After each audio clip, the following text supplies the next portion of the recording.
बिस्मिल्लाहिर्रहमानिर्रहीम। अस्सलाम वालेकुम स्टूडेंट्स। डिजिटल लॉजिक डिज़ाइन का आज हम जो टॉपिक डिस्कस करने जा रहे हैं वो है क्यून-मिकलेस्की मेथड। जिस तरह से मैंने आपको लास्ट लेक्चर्स में जो बूलियन एक्सप्रेशंस थे उनको मिनिमाइज़ करने के हवाले से डिफरेंट टेक्निक्स आपको सिखाई। ये उन टेक्निक्स में से एक टेक्निक है। जब नंबर ऑफ़ वेरिएबल्स बढ़ जाते हैं, नंबर ऑफ़ वेरिएबल्स 5 हो जाते हैं या 6 हो जाते हैं, तो उस वक़्त फिर हम कॉर्नर ऑफ मैप या जो बूलियन अलजेब्रा के जो डिफरेंट थ्योरम्स हैं, उनको फिर हम नहीं इम्प्लीमेंट कर सकते। तो उसके लिए फिर हम क्यून-मिकलेस्की मेथड जो है वो हम यूज़ करते हैं मिनिमाइज़ेशन के लिए, उनके एक्सप्रेशंस को मिनिमाइज़ करने के लिए। तो क्यून-मिकलेस्की मेथड में उसके कुछ फैक्ट्स हैं। एक तो डेवलप्ड इन 1956, इसको हम टैबुलेशन मेथड भी कहेंगे या इसको टैबुलेशन मेथड ऑफ मिनिमाइजेशन। और किस में इस्तेमाल होंगे? बूलियन फंक्शंस की मिनिमाइजेशन में इस्तेमाल होंगे। ठीक है। Where Karnaugh map could solve for up to 5 bits, Quine McCluskey can solve for more than 5 bits. यानी कि आप कॉर्नॉफ मैप को भी 5 बिट्स तक तो आप सॉल्व कर सकते हैं, लेकिन जब नंबर ऑफ बिट्स ज़्यादा हो जाएं, 5 बिट्स से बढ़ जाएं या वेरिएबल्स बढ़ जाएं, वेरिएबल बिट्स एक ही बात है, तो फिर हम क्यून-मिकलेस्की मेथड यूज़ करते हैं। Has easy algorithm than Karnaugh map, it is efficient. थोड़ा सा इजी है कि इसमें कुछ टेबुलेशन, क्योंकि मेथड मैंने टेबुलेशन मेथड इसको कहा जाता है। टेबल्स बनते हैं तो किस तरह से बनते हैं हम आगे डिस्कस करते हैं। तो बस टेबल्स के हवाले से ही डिस्कशन होगी हमारी ज़्यादातर। और it is efficient and can be easily implemented in computer algorithm. इसके 4 मेन स्टेप्स हैं जो ज़हन में रखिएगा। अभी इनको कि आपको समझ नहीं आएगी, लेकिन जैसे ही मैं आपको एक एग्जांपल के साथ इसको सॉल्व कराऊंगा तो आपको सब चीज़ें क्लियर हो जाएंगी। सबसे पहले generate prime implicants. Prime implicants आपके जैसे जो सॉप और पोज के हवाले से मैंने आपको एक्सप्रेशंस एवेल्युएट करना सिखाया। वो जो एवेल्युएट करते हैं एक्सप्रेशंस वो बेसिकली प्राइम इम्प्लीकेंट्स ही हैं। ठीक है। कंस्ट्रक्ट प्राइम इम्प्लीकेंट्स टेबल, हम उसमें टेबल्स बनाएंगे, फिर उन प्राइम इम्प्लीकेंट्स को रेड्यूस करेंगे, फिर उन टेबल्स को हम सॉल्व करेंगे। ठीक है। तो ये बेसिक 4 स्टेप्स हैं और हम ये एग्जाम्पल के थ्रू डिस्कस करते हैं। ये आपके सामने एक कंप्लीट एक बूलियन एक्सप्रेशन लिखा हुआ है। ये आपके सामने ये सारा आपका बेसिकली यहाँ से लेकर यहाँ तक ये आपका एक बूलियन एक्सप्रेशन है। ये एक्सप्रेशन इस तरह से भी आ सकता है जैसे कि ये ऊपर आपको ये नज़र आ रहा है, सिग्मा 0 1 2 1 3 4। इस तरह से भी आपको एक्सप्रेशन आ सकता है और इस तरह से भी आपको एक्सप्रेशन आ सकता है। ये आपके सामने क्वेश्चन है। ठीक है। तो अब हमने इसको सॉल्व कैसे करना है क्यून-मिकलेस्की मेथड से। आपके सामने पूरी देखें एक व्यू नज़र आ रहा है। सबसे पहले तो आपने ट्रुथ टेबल बनाना है। ठीक है। एक्सप्रेशन को गौर से देख लें और ये एप्लीकेंट सारे देख लें। ठीक है। सबसे पहला काम आपने क्या करना है, जो स्टेप नंबर 1 होगा, ये खुद से भी आपने प्रैक्टिस करनी है और इसके मुताबिक ही आपने चलना है। ठीक है। सबसे पहले आपने ट्रुथ टेबल बनाना है। आपने इसी तरह से वेरिएबल लिख लेने हैं A B C D X, जो भी हमारे पास यहाँ से जो भी प्राइम इम्प्लीकेंट या जो भी एक्सप्रेशन होगा वो यहाँ से हम उसको आउटपुट को देखेंगे। और सारे मिन टर्म्स को हम लोअर में, क्योंकि ये सम ऑफ प्रोडक्ट की फॉर्म में हम एक्सप्रेशन है, इस वजह से हम लोअर केस में m1 लिखेंगे। अगर प्रोडक्ट ऑफ सम होगा तो m कैपिटल होगा, इसलिए मैंने m1 लिखा है। अब यहाँ पर ये एक्सप्रेशन है, ये सारे एक्सप्रेशंस को यहाँ से इवेलुएट कर लेना। ये बूलियन एक्सप्रेशन, आप ये ट्रुथ टेबल तो आपने सेम एज इट इज बना लेना है। ठीक है। ओके। ठीक है। 4 वेरिएबल कॉर्नर मैप है 2 की पावर 4, तो 16 पॉसिबल कॉम्बिनेशन है 0 से लेके 15 तक। ठीक है। तो ये सारे एक्सप्रेशन जो हैं ये देखें, मैंने यहाँ पे निशान लगा दिए हुए हैं। जो आउटपुट में ये वाला है ये मैंने लगा दिया। ठीक है। और फिर उसके बाद जो है ये अगला एक्सप्रेशन है जिसमें ये a bar b bar c d है, तो ये a bar b bar c d है। ठीक है। ये तो समझ आ गई होगी आपको। M4 M5 इस तरह से सारे एक्सप्रेशंस जो हैं आपने ट्रुथ टेबल बना के आपने इनमें उनको हाईलाइट कर लेना है, इवेलुएट कर लेना है। ठीक होगी बात। ये तो होगा पहला स्टेप। ठीक है। ये हो गया पहला स्टेप, ठीक है। अब नेक्स्ट स्टेप को गौर से देखना है आपने, ठीक है। स्टेप नंबर 2 है find out group of ones. आपने क्या करना है, इन तमाम जो मिन टर्म्स में आपने वो एक्सप्रेशन देखने हैं। मसलन जैसे कि आपके सामने मैंने एक टेबल बनाया हुआ है कि पहले मैंने कॉलम में लिखा है नंबर ऑफ वंस, ठीक है, फिर लिखा हुआ है मिन टर्म, फिर जो है वेरिएबल्स। अच्छा, अब यहाँ पे देखिए number of variables, number of ones के हवाले से देखिए, मैंने पहले 1 लिखा है कि आपने वो एक्सप्रेशन, वो यहाँ से टू टेबल से वो एक्सप्रेशन देखना है या वो बाइनरी वैल्यू देखनी है जिसमें नंबर ऑफ वंस एक बार, ठीक है। मसलन जैसे कि हमारे पास M1 है, इसमें 0001, इसमें नंबर ऑफ वंस जो है एक मरतबा आया हुआ है, ठीक है। वो मैंने यहाँ लिख लिया ABCD, आगे देखिए 0001, ये पहला मैंने लिख लिया, ठीक है। मीन कि इसमें नंबर ऑफ 1 की तादाद कितनी है, एक है, वो मैंने वो मीन टर्म निकाल के M1 वो लिख दिया जिसमें नंबर ऑफ 1 एक मरतबा है, वो मैंने लिख लिया, ठीक है। फिर उसके बाद कौन सा ऐसा एक्सप्रेशन है जिसमें नंबर ऑफ वंस एक बार आया हुआ है, तो यहाँ देखें M4 में देखें, ये नंबर ऑफ 1 देखें 0100, एक बार 1 आया हुआ है, ये देख लें आपके सामने, ठीक है। वो मैंने यहाँ पर लिख दिया M4 0100, ठीक है। अब अब मजीद कोई ऐसा एक्सप्रेशन नहीं है जिसमें नंबर ऑफ 1 एक मरतबा आया है, ठीक है। इनमें देखिए ना, जो हमारे पास जो आउटपुट में है ना, उनमें से देखने हैं। ये जैसे कि ये वाला है, जैसे इसमें ये, क्योंकि ये हमारा एक्सप्रेशन में नहीं है, ठीक है, इसलिए इसको लिखने की जरूरत नहीं है। हमने जो भी एक्सप्रेशन में सारे वेरिएबल्स हैं, वो हमने जो है उसमें से देखना है कि कितने नंबर ऑफ वंस किस किस में है, ठीक है। उसके बाद नंबर 2 पे आ जाए। नंबर 2 का मतलब है कि नंबर ऑफ वंस दो मरतबा किन किन मिन टर्म्स में है, ठीक है। आप तवज्जो करें, यहाँ पे मैंने ऑलरेडी यहाँ लिखा हुआ है M3, M5, M10, M12। M3 में देखें नंबर ऑफ वंस कितने हैं, एक और दो, देखिए दो दफ़ा नंबर ऑफ वंस आए हुए हैं, तो वो मैंने यहाँ लिख दिया, ये देख लें, ठीक है, ये बात, ठीक है। उसके बाद M5 भी देखें नंबर ऑफ वंस दो मरतबा आए हुए हैं, ये मैंने दो मरतबा लिख दिए। इसी तरह M10 में देखें, यहाँ देखें, यहाँ ये इसमें देखें, यानी यहाँ से लेके यहाँ तक ये वाला, इसमें अब आप गौर से देख लें मिन टर्म्स को, नंबर ऑफ वंस दो मरतबा आए हुए हैं, वो मैंने लिख लिए, ठीक है। उसके बाद आ जाए नंबर ऑफ वंस को देखना है 3 पे, यानी कि नंबर 1 3 कितने किस किस में है, इस तरह से आपने नंबरिंग कर लेनी है, ठीक है। नंबर ऑफ, अब इसमें हमारे पास एक M13 ही है जिसमें 1 2 और 3 नंबर ऑफ वंस आए हैं, वो मैंने यहाँ लिख लिए, देख लें आपके सामने, ठीक है। ये आपके सामने मैंने नंबर ऑफ वन जिसमें 3 दफ़ा 1 आया हुआ है, वो हमने लिख लिया है। नंबर 4 में देखें M15 में, इसमें नंबर ऑफ वंस देखें 4 दफ़ा है, तो वो मैंने सारे देखिए, एक ही है नंबर M15 जिसमें नंबर ऑफ वंस 4 मरतबा आए हुए हैं, वो मैंने इसमें लिख लिया। अब ये सेकंड स्टेप जो आपने परफॉर्म करना है, सेकंड टेबल, पहला टेबल आपने क्या करना है, ट्रू टेबल बना लेना है एक्सप्रेशन को देख के। दूसरा, आपने नंबर ऑफ वंस तलाश कर लेने हैं, इस तरह से नंबर ऑफ वंस किस में है वो लिख लेनी है, नंबर ऑफ वंस दो मरतबा जिनमें है वो लिख लेने हैं मिन टर्म्स, नंबर ऑफ वंस वो लिख लेनी है जिसमें नंबर ऑफ वन 3 मरतबा है, नंबर ऑफ वंस वाले मिन टर्म वो लिख लेने हैं जिसमें नंबर ऑफ वंस 4 है। तो ये हो गया जी आपके पास सेकंड टेबल जो हमने जनरेट कर लिया। यहाँ तक तो आपको क्लियर हो गया होगा कि आपने करना क्या है। इस तरह से दो टेबल बना लिए। अब नेक्स्ट चलते हैं। अब हमारे पास जो है नेक्स्ट जो है आपने क्या करना है, ये स्टेप नंबर 2 था आपके पास, जो हमने प्रीवियस में हमने नंबर ऑफ वंस एवेल्युएट कर लिए थे, ठीक है। अब हमने करना क्या है, यहाँ से ये गौर से देख लें कि आपने स्टेप नंबर 2 को देखते हुए स्टेप नंबर 3 में कैसे जाना है, स्टेप नंबर 3 में आपने टेबल कैसे बनाना है, ठीक है।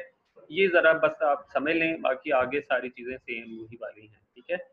अब इस स्टेप में क्या करना है, यहाँ मैंने लिख दिया हुआ है कि स्टेप नंबर 3 में क्या करना है, मैचिंग में अगर एक का डिफरेंस आ जाए, यानी एक बिट का डिफरेंस आ जाए, तो वो मैच ग्रुप है। यानी कि अब आपने है ये समझें, ये वाला जो स्टेप नंबर 3 है, मैचिंग ग्रुप तलाश करने वाला ग्रुप है। मैचिंग ग्रुप से क्या है, मिसल फॉर एग्जांपल जैसे, तो जो करें, ये टेबल स्टेप नंबर 2 है। स्टेप नंबर 3 में, स्टेप नंबर देखिए, number of ones in minterm, पहले वो ले लेने मिन टर्म्स, जो नंबर ऑफ वंस हैं, ये सारे min term ABCD first level लिखा हुआ है, ठीक है। ये जो है तो जो करें ये वाला सिस्टम यहाँ से ये, यहाँ से ये वाला, सही है, ये सेम यही वाला है, ठीक है। अब ये वाला एक नया हमने कॉलम ऐड किया है, अब इसको कैसे करना है, ठीक है। अब इसको देखें, अब ये देखें नंबर ऑफ हमने वो मिन टर्म्स जो कि जिसमें हमने अभी करना क्या है ये सारा, अब आप देख लें कि M1 को M4 के साथ ये बाइनरी वैल्यू और ये बाइनरी वैल्यू, इसमें हमने इनको मैच करना है। मैच कैसे करना है कि आप देखें 1 0 ये मैच नहीं हो रहा है, 0 0 मैच हो रहा है, 0 1 मैच नहीं हो रहा है, 0 0 देखिए मैच हो रहा है। अब इसमें दो बिट्स ऐसी हैं जो मैच हो रही हैं, तवज्जो करें कि M1 और M4 अब लिखना कि जिस ग्रुप में ये M1 और M4 जो ग्रुप हैं, एक बिट का डिफरेंस हो तो वो मैच पेयर होगा। मींस कि यहाँ पर क्या हुआ है, यहाँ पर दो बिट्स का डिफरेंस आया, एक देखें ये 0 0 मैच हुआ और फिर ये 0 0 मैच हुआ, यानी कि ये तो मैच, यानी दो मैच दो यानी इस तरह से ग्रुप निकला है जो मैच कर रहे हो, वो नहीं करना, यानी एक बिट का डिफरेंस होना चाहिए। यानी फॉर एग्जांपल ये तो मैच नहीं हो रहा, ठीक है। अब तो जो करें, अब यहाँ पे और मजीद क्लियर हो जाएगा। M1 और M3 को देखते हैं, M1 और M3 को बिट्स को देखते हैं, M1 और M3 को देखो, तो करें 1 1, ये देखें 1, ये 1 और ये 1 मैच कर गया, फिर 0 सॉरी इधर नहीं, यहाँ पर M1 और M3 को देखना है हमें, ठीक है। यहाँ देखें 0 0 मैच कर गया, 0 0 मैच कर गया, 0 1 यहाँ डिफरेंस आ गया है बिट का, ठीक है, और 1 1 मैच कर गया। मींस कि इस ग्रुप में एक बिट का डिफरेंस आ गया है, तो हमने मैच पेयर कौन सा लेना है, जिसमें सिर्फ एक बिट का डिफरेंस आए, वो पेयर आपने लेना है, बस। क्लियर होगी बात। अब कैसे किया मैंने, यहाँ देखिए M1 और M3 में ये मैच पेयर बनता है। फॉर एग्जांपल 0 0 ये 0 मैंने लिख लिया, ठीक है, फिर 0 0 ये वाला, यानी ये और ये 0 और ये 0, ये मैंने 0 लिख लिया। अच्छा, अब जो डिफरेंस आया है 0 और 1, ये डिफरेंस आया है ना, ये डिफरेंट है, ये तो सेम सेम है ना, 0 0 0 0 वो लिख लिए। अब ये जो पेयर ये 0 1 ये डिफरेंट है, ये डिफरेंस आ गया, 8 बिट का डिफरेंस आ गया, ये मैच नहीं कर रहा है, तो वहां पे आपने क्या करना है, क्रॉस लगा देना है यहाँ, ठीक है। और फिर 1 1 ये मैच कर गया, वो मैंने लिख लिया, यानी यहाँ पे एक बिट का डिफरेंस आया है, वो मैंने क्रॉस कर दिया, जिस पे डिफरेंस आया है बिट का वहां मैंने क्रॉस लगा दिया। इस तरह से आपने कर लिया, समझ आ गई, ठीक है। अब इसमें और देखें, M1 और M3 में एक बिट का डिफरेंस आया है। अब M1 में ये एक एक करके सारे चेक करने पड़ेंगे, अब ये थोड़ा सा मसला है। M5 को देखते हैं, इसमें भी एक बिट का डिफरेंस है, देखें 1 1 मैच कर गया, 0 0 मैच कर गया, 0 1 एक बिट का डिफरेंस आ गया, और 0 0 यानी सिर्फ एक बिट। अगर दो बिट यहाँ भी 0 1 आता है और यहाँ भी 0 1 आता है, फिर नहीं लेना था, एक है बस ऐसा होगा जो एक बिट का डिफरेंस जिसमें होगा वो मैच पेयर होगा। इसमें एक बिट का डिफरेंस है, तो वो मैंने देखें M1, इस तरह से सारे आपने निकाल लेने, ठीक है, ये निकाल लिया। M4 M5 में एक बिट का डिफरेंस है, वो मैंने लिख लिया। जो डिफरेंस वाला होगा वहाँ क्रॉस लगा देना आपने। ये देखें यहाँ मैंने डिफरेंस वाला है, ये M5 और M13 वाला है, एक बिट का डिफरेंस है। जहाँ बिट का डिफरेंस M12 M13 बिट वो आपने यहाँ पे कर लिया, ठीक है। अब बाकी यानी यहाँ पर ये आपके सामने ये फर्स्ट लेवल में वो मिन टर्म्स निकाल लिए जिसमें, यानी वो मैच पेयर निकाल लिए जिसमें एक बिट का डिफरेंस है। क्लियर होगी बात। ये यहाँ तक आपका थर्ड स्टेप कंप्लीट हो जाएगी। थर्ड स्टेप में आपने मैचिंग पेयर्स निकालने, ठीक हो गया। अब आ जाए नेक्स्ट आगे, अगले जो है स्टेप नंबर 4 का वाला बिल्कुल सेम वैसा ही है जैसा स्टेप नंबर 3 है। अब तो जो करें, यहाँ पे क्या किया है, ये फर्स्ट लेवल वाला, ये सारा टेबल वो फर्स्ट लेवल वाला वो ये आपने उतार लेना है, ठीक है, जो आपने निकाला है। अब इसमें मजीद देखना है किन में मैचिंग पेयर आया, ठीक है, ओके, तो वो देख लेते हैं। यहाँ देखें, अब M1 और M3, ठीक है, और यहाँ पे ये देख लें M4 M5, यानी जो जो अब मैं ऑलरेडी आपको डायरेक्ट बता देता हूँ जिनमें डिफरेंस है, ठीक है। M4 M5 हो गया ये वाला, ठीक है, और M12 और M13 ये देखिए ये वाला, यानी ये और ये जो है इसमें एक बिट का डिफरेंस देखें, क्रॉस क्रॉस मैच हो गया, 0 0 मैच हो गया, 1 1 मैच हो गया, और यहाँ देखें A0 और ये 1 एक बिट का डिफरेंस आ गया। मीन के यहाँ से तवज्जो करें, ये देखें यहाँ पे जहाँ डिफरेंस आया है वहाँ मैंने क्रॉस लगा दिया, ठीक है, 1 1 वो लिख दिया, 0 0 0 वो लिख दिया, और ये देखें 0 0 ये मैच, ये मैच कर गया। मीन्स कि हमने मसलन यहाँ पे ये तो ऑलरेडी देखें x और x तो है सेम वैसे ही है, ये मैंने वैसे ही लिख दिया, ठीक है, लेकिन एक बिट का डिफरेंस आया है हमारे पास, 0 1 और 0 और 1 वाला ये वाला, बाकी सारे मैच वाले हैं। क्रॉस क्रॉस को वो आप रहने दें कि वो क्रॉस ही है, वो डोंट केयर कंडीशन वाले ही एक सेटअप होता है, ठीक है। तो इसमें देखें एक बिट का डिफरेंस आ गया, तो ये पेयर मैंने निकाल लिया यहाँ से, देखें ओके हो गया।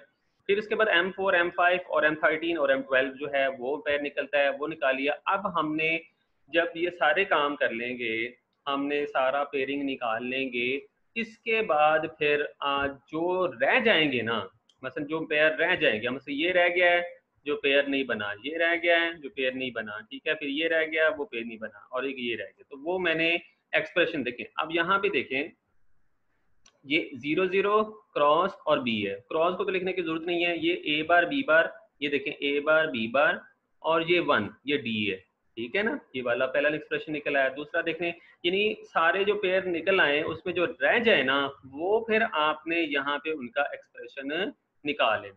मसलन देखते देखें इसको ये निकला, अच्छा अब और कौन सा, ये वाला देख लेते हैं, ये है ए बी और डी, यहाँ पे ये देखें ए बी डी वाला आ गया, ठीक है, और ए बी बार, अब यहाँ पे देखें ये यहाँ पे ये वाला जो है बी, ये वाला बी सी बार, ठीक है, और डी बी ये बी ये हो गया हमारे पास, जो रह गया है एक तो हमारे पास, इसको मैं आपको क्लियर करके दोबारा बताता हूँ। अब हमारे पास जो रह गए, जो हमारे पास ये जो पेयर नहीं बने, एक तो ये बना नहीं बना, एक दूसरा ये हो गया, ठीक है, फिर उसके बाद एक हमारे पास ये आ गया, ठीक है। देखिए M2030 तो बना हुआ है ना, वो हमने यहाँ लिखा हुआ है, इसलिए M5 भी है, वो भी हमने लिखा हुआ है, तो ये 3 ये हो गए, और बाकी ये रह जाते हैं, ठीक है, ये वाले ये ओके, 1 2 3 4 5 ये वाले, ये तो सेम ही है, ये तो कॉमन आया था, ये कॉमन लिख लेंगे, ठीक है। तो तवज्जो करें, अब इसमें से एक्सप्रेशन लिख लें, जैसे कि हमारे पास ये वाला है ए बार बी सी बार डी, यहाँ पे देखें ए बार सी बार, ये पहला हो गया, ठीक है। फिर उसके बाद ये वाला ए ए बार बी बार डी, ये वाला भी हो गया, ठीक है। फिर उसके बाद हमारे पास ये जो है, ये वाला जो कॉमन आ गया है ये वाला, इसमें ये बी और ये सी बार है, ठीक है, ये भी हो गया, ठीक है। उसके बाद हमारे पास ये ए बी डी वाला ये वाला ए बी डी वाला हो गया, ये भी हो गया, ठीक है। और अब रह गया A B bar C D बार, और इसमें हमारे पास जो रह गया है फॉर एग्जांपल, हाँ वो एक हमारे पास प्रीवियस टेबल में एक एक्सप्रेशन है, वो उसमें से वो हमारे पास ये वाला जो है, फॉर एग्जांपल इसमें हमारे पास ये जो पेयर नहीं बना हमारे पास, ये वाला A B bar C D बार, ये वाला, तो ये इस तरह से ये जिसमें मैंने अंडरलाइन किया हुआ है, ये एक्सप्रेशन यहाँ से निकल आए। तो ये आपने ज़रा थोड़ा सा फोकस करके ये देखना है कि यहाँ से कौन सा मैच पेयर निकल रहा है, और उसके बाद जो रह गए हैं एक्सप्रेशन वो आपने इस तरह से ये देखें आपने निकाल। उसके बाद क्या करना है, उसके बाद आखिरी स्टेप पर ये करने की वैसे ज़रूरत नहीं है, तो आपने बस इसको ये सारा हमने निकाल लिया। आपने एक प्राइम इम्प्लीकेंट्स लिख ली ने, जो जो हमारे प्राइम इम्प्लीकेंट्स आ गए वो यहाँ लिख देने हैं, M1 से लेकर M50 तक ये आपने हेडिंग दे देनी है, जो जो एक्सप्रेशन होंगे उन्हें आपने टिक मार कर देना, बस ये काम करना है। और बाकी हमारा जो मेन जो आंसर था वो ये आ गया, ये वाला, ठीक है। तो ये था हमारा क्यून मैक्लेस्की मेथड। इसमें अगर कोई मजीद कोई आपने कोई क्वेश्चन करना हो, मजीद कुछ समझना हो, मजीद आपने कोई बात पूछनी हो, तो आप इस वीडियो को दोबारा देखें और खुद से सॉल्व करने की कोशिश करें, ठीक है। सिंपल है, आसान है, ठीक है। इसी तरह से मैं एक और एग्जांपल आपको सेंड करूंगा, वो अपने तरीके से हल करने की कोशिश कीजिएगा, वो भी इसी तरह से, ठीक है। तो ये था क्वीन मैक्लेस्की मेथड। जो रह गया था हमारा पास, लास्ट टॉपिक रह गया था। अब हमारे पास अल्हम्दुलिल्लाह अल्लाह का शुक्र है कि 100% सिलेबस जो है वो हमने सॉल्व कर लिया हुआ है, ठीक है। अब उसमें एक एक्स वो कोर्स भी मैंने करवाए हैं, और बाकी मेरे ख्याल में फिर भी देखते हैं, रिव्यू दोबारा कर लेंगे, कुछ चीज़ रह ना जाए, लेकिन हमने मैक्सिमम सिलेबस अल्लाह के फजल करम से हमने कंप्लीट कर लिया हुआ है। तो इसको अपने तरीके से आप सॉल्व करने की कोशिश कीजिएगा, ठीक है। और नेक्स्ट इंशाल्लाह वीक में हम प्रेजेंटेशंस भी होंगे, और प्रेजेंटेशन के दौरान भी कोई चीज़ अगर मुझे कोई वो आपको सेंड करनी हो तो आप मैं सेंड कर दूंगा। डिफरेंट डाटा, बहुत सारा डाटा पड़ा है, आपको सेंड कर देंगे, नोट्स पड़े हैं वो भी सेंड कर देंगे। तो हर जहाज से जो जो क्वेश्चन हैं वो मैं आपको सेंड कर दूंगा, जो एग्जाम के पॉइंट ऑफ व्यू से। या बाकी चीज़ें सीखने वाली आपने सारी करनी है। इन केस कोई भी आपसे सर्किट पूछा जाता है तो आप उसका एक्सप्रेशन इवेलुएट कर सकते हैं, क्योंकि आपको हर लिहाज से कॉर्नो मैप भी आ गया। ये बस इन्हीं आपने कॉम्बिनेशन सर्किट्स की तरफ और से देखना है, ठीक है। तो कॉर्नो मैप की तरफ और से देखना है, वंस एंड टूज कॉम्प्लीमेंट को अच्छी तरह से करना है, नंबर सिस्टम को अच्छी तरह करना है, ये सारी चीज़ें, ठीक है। बाकी मजीद मैं बाकी चीज़ें शेयर करता रहूँगा। थैंक यू वेरी मच, अपना ख्याल रखें, टेक केयर, अल्लाह।